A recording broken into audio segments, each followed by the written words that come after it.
আসসালামু আলাইকুম ওরহমতুল্লাহি বারাকাতুহু। ইন্নাল হামদুলিল্লাহ ওয়াসসালাতু ওয়াসসালামু আলা রাসূলিল্লাহ আম্মা বাদ। সবকিছু ভেঙে পড়ে। আজকের পৃথিবীর দিকে তাকালে আমরা কি দেখি?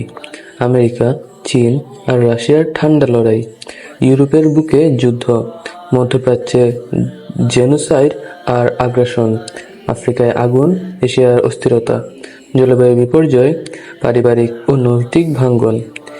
একদিকে অর্থনীতির পালাবদল ও পশ্চিমে উগ্রবাদের পুনরুত্থান, অন্যদিকে উপমহাদেশে হিন্দুত্ববাদের হুমকি।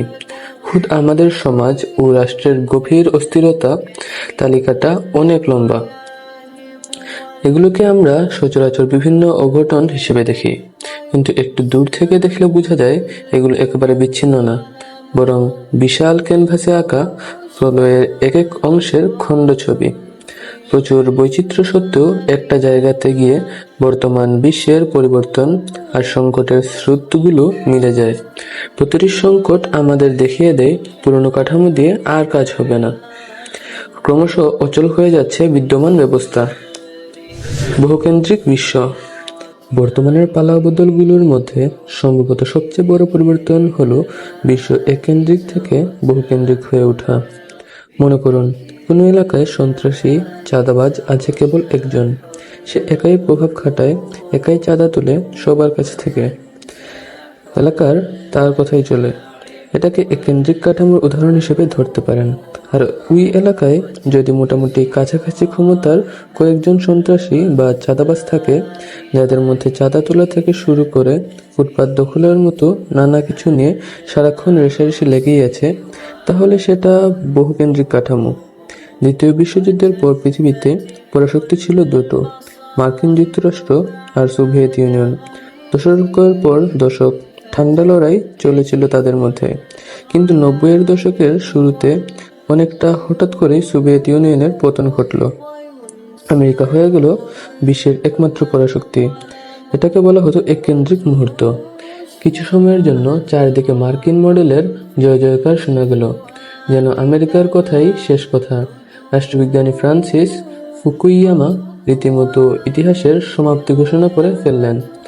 বললেন, পশ্চিমা বিশ্বব্যবস্থাই সামাজিক ও রাজনৈতিক উৎকর্ষের চূড়ান্ত। মানবজাতির অগ্রগতির একমাত্র পথ ও আদর্শ হল উদারনৈতিক গণতন্ত্র, সর্বজনীন মানবাধিকার আর পুঁজিবাদী মুক্তবাজার অর্থনীতির সমন্বয়ে গঠিত বিশ্ব ব্যবস্থা। এ দাবি অনেকেই মেনে নিলেন স্বপ্রমাণিত সত্য হিসেবে। কিন্তু সেই এককেন্দ্রিক দুনিয়া এখন আর নেই। রাশিয়া, চীন, এমনকি মাঝারি সাইজের বিভিন্ন আঞ্চলিক শক্তিও এখন আমেরিকার মুরলগিরির বাইরে গিয়ে নিজেদের চাওয়াটা প্রতিষ্ঠা করেছে। আমেরিকাকে পেছনে ফেলে পৃথিবীর সবচেয়ে বড় অর্থনীতির জায়গা দখল করে চীন পরিণত হয়েছে বিশ্বের উৎপাদনের সবচেয়ে বড় কেন্দ্রে। প্লাস্টিকের খেলনা থেকে শুরু করে অত্যাধুনিক যুদ্ধাস্ত্র সবকিছুতে ছড়িয়ে যাচ্ছে পশ্চিমাকে। অন্যদিকে আমেরিকা সীমিত হয়ে যাচ্ছে ওয়াল স্ট্রিট আর সিলিকন ভ্যালিতে। একসময়ের ম্যানুফ্যাকচারিং হাব মার্কিন অর্থনীতি এখন আবর্তিত হচ্ছে শেয়ার বাজারের ফটকাবাজি আর টেক কোম্পানিগুলোর কেন্দ্র করে। দীর্ঘদিন ধরে বৈশ্বিক বাণিজ্যের প্রধান মাধ্যম ছিল মার্কিন ডলার। দেশগুলো তাদের বৈশ্বিক মুদ্রা সংরক্ষণ করত ডলারে, কিন্তু বেশ কয়েক ধরে আন্তর্জাতিক লেনদেন ডলার থেকে সরে আসার একটি প্রবণতা দেখা যাচ্ছে। সামনে এটা আরও বাড়বে। বিশ্বের সবচেয়ে শক্তিশালী সামরিক জোট নেটোর কার্যকারিতা নিয়ে প্রশ্ন উঠছে পশ্চিমেই। খুদ মার্কিন প্রেসিডেন্ট নেটোকে নিয়ে সন্দিহান। পশ্চিমা বিশ্ব একজোট হবার পরও ইউক্রেনের প্রক্সি যুদ্ধে হারাতে পারেনি রাশিয়াকে। বিশ্ব দারোগা হিসেবে আমেরিকার সেই দাপট আর নেই। অনিশ্চয়তা আর অস্থিতিশীলতা, এককেন্দ্রিকতা থেকে বহুকেন্দ্রিকতায় পরিবর্তন অনিশ্চয়তা আর অস্থিতিশীলতা তৈরি করবে। এলাকায় গডফাদার যখন একজন, তখন এক ধরনের শান্তি বলা হয়, যা স্থিতিশীল অবস্থায় থাকে। একজনই চাঁদা তুলে একজনকেই তোয়াজ করতে হয়, একজনই শৃঙ্খলা বজায় রাখে। কিন্তু এলাকার যদি 3-4 জন গডফাদার তৈরি হয়, তখন তাদের মধ্যে প্রভাব বিস্তার, টাকার ভোগ আর জবরদখলের লড়াই চলতে থাকে। বেড়ে যায় মারামারি আর খুনাখুনি। 1947 থেকে 1990 এর সময়টার কথা ভাবুন, যখন দুটো পরাশক্তি ছিল। এই সময়টাতে পৃথিবীতে অনেক বড় বড় রাজনৈতিক উলটপালট হয়েছে, অসংখ্য কূ আর বিপ্লব হয়েছে, ছায়াযুদ্ধ হয়েছে। রাষ্ট্রবিজ্ঞানী জোনাথন পাওয়েল এবং ক্লেটন থাইনের বিখ্যাত গবেষণা অনুযায়ী ঠান্ডা যুদ্ধের সময়টা ছিল কুর স্বর্ণযুগ। এ সময়ে ঘটা মোট সামরিক অভ্যুত্থান চেষ্টার একটা উল্লেখযোগ্য অংশ, প্রায় 30% হয়েছিল মধ্যপ্রাচ্য এবং এশিয়ার দেশগুলোতে, যে অঞ্চলগুলোতে বিশ্বের অধিকাংশ মুসলিম সংখ্যাগরিষ্ঠ দেশের অবস্থান। এই সময়টাতে ঘটেছে একাধিক বিপ্লব, উদাহরণ চীন, কিউবা, ইরান, নিকারাগুয়া ইত্যাদি। এমনকি 71 সালে বাংলাদেশের জন্মটাও কিন্তু এই প্রেক্ষাপটে। আমেরিকা আর সোভিয়েত ইউনিয়নের মধ্যকার ঠান্ডা লড়াই না থাকলে 71 এর ঘটনা প্রবাহ হয়তো অন্যরকম হতো। কেন এই সময়টাতেই এত বড় বড় পালাবদল ঘটল? কারণ কাছাকাছি শক্তির দুটো প্রতিদ্বন্দ্বী ছিল, তারা একে অপরকে টেক্কা দেওয়ার চেষ্টা করত নানাভাবে। তাদের মধ্যে চলত নানা ধরনের ছায়াযুদ্ধ বা প্রক্সি ওয়ার। ধরুন কোনো অঞ্চল বা দেশে আমেরিকা একটা গ্রুপ বা দলকে সমর্থন দিল, সঙ্গে সঙ্গে সোভিয়েত ইউনিয়ন তার উল্টো দলকে সমর্থন দেওয়ার প্রেক্ষাপট তৈরি হতো। এদের মাধ্যমে পরাশক্তিগুলো নিজেদের প্রভাব বিস্তারের চেষ্টা করত। সরকার যদি মার্কিনপন্থী হতো, তাহলে সরকার বিরোধী সেনা অফিসার বা রাজনৈতিক দলগুলো জানতো যে সরকার পতন ঘটানোর ক্ষেত্রে তারা সোভিয়েত ইউনিয়নের সমর্থন পাবে। একইভাবে সরকার যদি সোভিয়েতপন্থী হতো, তাহলে বিরোধিতা করা পশ্চিম বিশ্ব তাদের সমর্থন দেবে। এই সুযোগ কাজে লাগিয়ে অনেক বড় বড় ঘটনা ঘটিয়ে ফেলত উচ্চাভিলাষী সুযোগ সন্ধানী নেতা বা রাজনৈতিক আন্দোলনগুলো। কিন্তু সোভিয়েত ইউনিয়নের পতনের পর আমেরিকার একক মুরুলগিরির সময়টাতে এই ধরনের রাজনৈতিক পট পরিবর্তনের হার অনেক কমে গেল।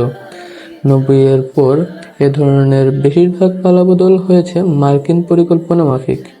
কিন্তু বহুকেন্দ্রিক বিশ্বের আগের এই সমীকরণ আবার ফিরে আসবে। বাড়বে ছায়াযুদ্ধ আর সামরিক হস্তক্ষেপের প্রবণতা।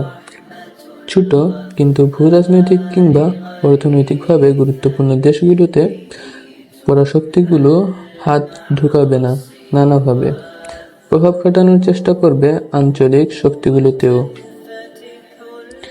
আগামী দিনগুলোতে পশ্চিমের ফেরি করা উদারনৈতিক আদর্শের এক রৈখিক পথ থেকে ক্রমশ সরতে থাকবে বিশ্ব। দেশগুলো আর গণতন্ত্র বা মানবাধিকারের মতো আদর্শিক বয়ানের ভিত্তিতে শিবির বাছাই করবে না। তাদের সিদ্ধান্ত নির্ভর করবে পরিচয়, স্বার্থ আর বাস্তব প্রয়োজনের উপর। হয়তো প্রাধান্য পাবে সভ্যতাগত পরিচয় আর বিভাজনও। নতুন এই ব্যবস্থায় বিশ্ব রাজনীতিকে চালিত করবে একাধিক শক্তির পারস্পরিক রেষারেষি। প্রশ্ন উঠবে উদারনৈতিক গণতন্ত্রের নিয়মতান্ত্রিক প্রক্রিয়াগুলোর কার্যকারিতা নিয়ে।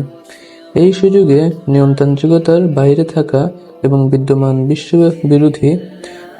বিদ্যমান ব্যবস্থা বিরোধী রাজনৈতিক শক্তিগুলো উগ্র ডান ও বাম, স্বাধীনতাকামী কিংবা ইসলামপন্থী, উচ্চাভিলাষী নানা প্রকল্প হাতে নিতে উৎসাহিত হবে। সামনের দিনগুলোতে সুযোগ সন্ধানী আর বেপরোয়া রাজনৈতিক খেলোয়াড়রা সাহসী সব পদক্ষেপ নেওয়ার অনেক সুযোগ পাবে। বাড়বে এ ধরনের পদক্ষেপ সফল হওয়ার সম্ভাবনাও। তবে স্নায়ুযুদ্ধের পর পরাশক্তি ছিল দুটো। এখন অনেক ক্ষেত্রেই প্রভাব খাটাতে চাওয়া শক্তির সংখ্যা 2-এর চেয়ে বেশি। তাই হিসেব নিকেশ হবে আরও জটিল। এককেন্দ্রিকতা থেকে বহুকেন্দ্রিকতার দিকে যাত্রা অনিশ্চয়তা এবং অস্থিতিশীলতা নিয়ে আসবে, যার কিছু চিহ্ন আমরা এর মধ্যেই দেখছি। বিশ্ব রাজনীতির কেন্দ্র বদলে যাবার পাশাপাশি আরও একটা ব্যাপার ঘটছে। আন্তর্জাতিক যে ব্যবস্থা, মানে যে নিয়মকানুনের উপর পৃথিবীটা প্রায় 8 দশক ধরে চলছিল, সেটা ধীরে ধীরে ভেঙে পড়ছে। গণহত্যা, মানবাধিকার আর আন্তর্জাতিক আইন। আজ থেকে কয়েক হাজার বছর আগে শাম অর্থাৎ লেভান্ট অঞ্চলের গোত্রগুলো এক বিচিত্র মূর্তির ইবাদত করত। শরীরটা মানুষের, মাথা ষাঁড়ের, নাম মলুখ। অভিশপ্ত ইহুদি জাতি মিশর থেকে বের হয়ে এই অঞ্চলে থিতু হবার পর প্রতিবেশীদের দেখাদেখি একসময় উইশিরকে মেতে উঠে। এ ধরনের শিরকে লিপ্ত হবার কথা আছে তাদের নিজেদের কিতাবাদিতেই। সারমুখু মুলুক দেবতার পূজার বিশেষ রীতি ছিল। মূর্তি বানানো হতো ব্রোঞ্জ দিয়ে। ভেতরে থাকতো ফাঁপা জায়গা বা চেম্বার। নিচে বিশেষ কায়দায় আগুন জ্বালিয়ে দেওয়া হতো। তারপর সেই উত্তপ্ত মূর্তির হাত বা বুকের খোলা জায়গা দিয়ে দেবতার কাছে উৎসর্গ করা হতো জীবন্ত শিশু। সাফল্য, বিপদ থেকে মুক্তি কিংবা স্রেফ মনুষ্যকে খুশি করার জন্য এই শিশু বলি চলত নিয়মিত। মানব ইতিহাসে নরবলির এমন দুর্ভাগ্যজনক উদাহরণ অনেক আছে। এজটেক সভ্যতার মানুষেরা যুদ্ধের আগে জনসমক্ষে বন্দীদের বলি দিত। প্রত্নতাত্ত্বিক খননে এমন মন্দিরও পাওয়া গেছে যেখানে সাজানো হাজার হাজার মানুষের মাথার খুলি। ফিনিশীয়রা, বিশেষ করে প্রাচীন কার্থেজের অধিবাসীদের বিরুদ্ধেও শিশু বলিদানের অভিযোগ ছিল। রোমানরা বড় কোনো যুদ্ধে জেতার পর পরাজিত বাহিনীর নেতাদের দড়ি বেঁধে রাস্তায় হাঁটিয়ে নিয়ে যেত দেবতার জুপিটারের মন্দিরে। সবার সামনে শ্বাসরোধ করে তাদের হত্যা করত। তারা একে নরবলি বলতো না, কিন্তু মৌলিকভাবে ব্যাপারটা তাই ছিল। আজ অভিশপ্ত ইহুদি জাতি সেই একই কাজ করে যাচ্ছে। গাজা গণহত্যার মাধ্যমে জায়নিস্ট রাষ্ট্র যেন পুরো বিশ্বের সামনে এক আচারিক বলিদান পালন করেছে। তাদের প্রকল্প টিকিয়ে রাখার জন্য দখলদার রাষ্ট্রের সম্প্রসারণ আর আঞ্চলিক নিয়ন্ত্রণের জন্য গায়রুল্লাহর বেদিতে তারা শিশুদের বলি দিয়ে চলেছে। পৃথিবীর শীর্ষ মেডিকেল জার্নাল দ্য ল্যান্সেট এবং মানবাধিকার সংস্থা ইউরোমেড মনিটরের হিসেবে গাজা গণহত্যা করা হয়েছে প্রায় 2 লক্ষ মানুষকে। গাজার প্রায় অর্ধেক জনগোষ্ঠীর বয়স 18-এর নিচে। তার মানে যারা মারা গেছেন তাদের বড় একটা অংশ শিশু। এই হত্যাকাণ্ড ঘটেছে সবার চোখের সামনে। গাজাকে বলা হয়েছে ওয়ার্ল্ডস মোস্ট টেলিভেটেড জেনোসাইড। স্কুল, হাসপাতাল, বাসাবাড়িতে বোমা ফেলা, শিশুদের পুড়িয়ে মারা, একমুঠো খাবার নিতে জড়ো হওয়া অনাহারী মানুষের উপর ঠান্ডা মাথায় ম্যাসাকার, অ্যানেস্থেসিয়া ছাড়া শিশুদের অপারেশন। গাজার সবকিছু হয়েছে পুরো বিশ্বের সামনে। কিন্তু এই প্রকাশ্য পৈশাচিকতা দেখার পরও কেউ কিচ্ছু করেনি। আন্তর্জাতিক সম্প্রদায় কিংবা জাতিসংঘ কেউই না। পশ্চিমা বিশ্ব কেবল নীরবে থাকেনি, বরং সক্রিয়ভাবে গণহত্যায় মত দিয়েছে। ইসরায়েলকে অস্ত্র দিয়েছে, আর্থিক সহায়তা করেছে, সাহায্য করেছে কূটনৈতিকভাবে। মধ্যস্থতার নামে করেছে গণহত্যা আর দখলদারিত্বের সহযোগিতা। অথচ এরাই আমাদের মানবিকতার দিকে সবক দেয়। এরা শিশু অধিকারের কথা বলতে বলতে মুখে ফেনা তুলে, নারী অধিকার বয়ান করে ব্যক্তি স্বাধীনতার আলাপ টানে। এরা ইসলামের বিধানের সমালোচনা করে আর মানবাধিকারের নামে এলজিবিটির মতো বিকৃতিকে স্বাভাবিক করার চেষ্টা চালায়। কিন্তু যখন আক্ষরিক অর্থে হাজার হাজার নারী, শিশু, বৃদ্ধ মারা যায়, যখন জাতিগত নিধন চলে, তখন এরা হত্যাকারীকে সাহায্য করে আর আমাদের বলে Israel has the right to defend itself, we must condemn Hamas. এটা হলো মানবাধিকারের অবস্থা, এটা হলো আন্তর্জাতিক আইনের অবস্থা। ইসরায়েল যখন একের পর এক আন্তর্জাতিক আইন ভাঙে, 4টা দেশে আক্রমণ চালায়, তখন তথাকথিত আন্তর্জাতিক সম্প্রদায় নীরব থাকে। গাজার শিশুরা যখন ধ্বংসস্তূপের নিচে চাপা পড়ে মারা যায়, ঠিক সেই সময় পশ্চিমা বিশ্বের রাজনীতি আর সংসদগুলোতে বুক ফুলিয়ে ঘুরে বেড়ায় গণহত্যার নায়ক নেতানিয়াহু। দশকের পর দশক কোনো জবাবদিহি ছাড়াই এভাবে আন্তর্জাতিক আইন ভেঙে যাচ্ছে জায়নবাদীরা। আমেরিকা ইরাক আর আফগানিস্তানে আগ্রাসন চালিয়েছে, নিরস্ত্র জনগণকে হত্যা করেছে ইয়েমেন ও ওয়াজিরিস্তান পর্যন্ত। ভেনেজুয়েলার রাষ্ট্রপ্রধানকে রাতের অন্ধকারে অপহরণ করেছে ফ্রান্স। এখনও আফ্রিকাতে তার উপনিবেশ আমলের আধিপত্য বজায় রেখেছে। জাতিসংঘের শান্তিরক্ষী বাহিনী সুদান, হাইতি, লাইবেরিয়া আর কঙ্গোর মতো দেশগুলোতে সাহায্যের নামে নারী ও শিশুদের ধর্ষণ করছে। এগুলো সবই আন্তর্জাতিক আইন এবং মানবাধিকারের লঙ্ঘন। এ ধরনের আইন লঙ্ঘনের তালিকা অনেক দীর্ঘ। অথচ কোনো কিছুরই কোনো সুরাহা নেই, হবেও না। এই দ্বিমুখী নীতি হলো আসল বাস্তবতা। আন্তর্জাতিক আইন অর্থহীন, অর্থহীন তথাকথিত আন্তর্জাতিক সংস্থাগুলো। এসব আইন আমাদের জন্য বাধ্যতামূলক, কিন্তু ওদের জন্য ঐচ্ছিক। সংস্থাগুলো নামে আন্তর্জাতিক হলেও আদতে এগুলো পশ্চিমার স্বার্থে কাজ করে। এগুলোর বাইরে গিয়ে এখন অনেকেই বিকল্প কাঠামো বা জোটের কথা চিন্তা করতে শুরু করেছে। আন্তর্জাতিক ব্যবস্থা ভেঙে পড়ার স্বীকৃতি এসেছে পশ্চিমের রাজনৈতিক নেতাদের মুখ থেকেই। মিথ্যা প্রতিশ্রুতি। আধুনিক পশ্চিমে ধর্মের অবস্থান নড়বড়ে হয়ে যাবার পর সেই জায়গাটা দখল করেছিল বিভিন্ন মতাদর্শ ও আইডিওলজি। জীবনের উদ্দেশ্য দেওয়া, আচরণের নিয়ম ঠিক করা, সমাজকে নৈতিক কাঠামোর ভেতরে রাখার মতো যে ভূমিকাগুলো একসময় ধর্ম পালন করত, আধুনিক যুগে সেই একই ভূমিকা পালন করতে শুরু করে এই মতাদর্শগুলো। এর ব্যাখ্যায় আধুনিক সমাজবিজ্ঞানের অন্যতম স্থপতি এমিল ডুর্খেইম বলেছিলেন, সমাজে ধর্মের অবস্থান দুর্বল হয়ে পড়লেও সমাজকে একসাথে ধরে রাখার জন্য পবিত্রতার চাহিদা থেকেই যায়, কারণ মানুষ তার নিজের চেয়ে বড় কিছুর আনুগত্য না করে বাঁচতে পারে না। রাজনৈতিক দার্শনিক এরিক ভুবেলিন সহ আরও অনেকের মতে, পশ্চিমের ধর্মের প্রভাব কমার পর ডুর্খেইমের বলা এই পবিত্রতার শূন্যস্থান পূরণ করেছে সেকুলার মতাদর্শগুলো। এই জন্যই ভয়েগেলিন গত শতাব্দীর সবচেয়ে প্রভাবশালী মতাদর্শগুলোর নাম দিয়েছিলেন রাজনৈতিক ধর্ম, পলিটিক্যাল রিলিজিয়ন। তার মতো লিবারালিজম, জাতীয়তাবাদ, কমিউনিজম, ফেসিবাদের মতো সেকুলার মতাদর্শগুলো কার্যত ধর্মের বিকল্প হিসেবেই কাজ করে। এগুলোরও আছে নিজস্ব নৈতিক বিধিবিধান, কি ঠিক কি ভুল, প্রতিশ্রুত ভবিষ্যৎ, কল্পরাজ্যের প্রতিশ্রুতি, শত্রুর সংজ্ঞা, পবিত্র বয়ান এবং শহীদের ধারণা। সহজ ভাষায়, ধর্ম দুর্বল হলে মানুষ ধর্মহীন হয় না, মানুষ তখন নিজে নতুন ধর্ম বানিয়ে নেয়। প্রশ্ন হলো, মানুষের বানানো আধুনিক ধর্মগুলো আমাদের কি দিয়েছে? সেকুলার শান্তির জান্তব রূপ। ধর্মনিরপেক্ষতা প্রতিশ্রুতি দিয়েছিল শান্তির।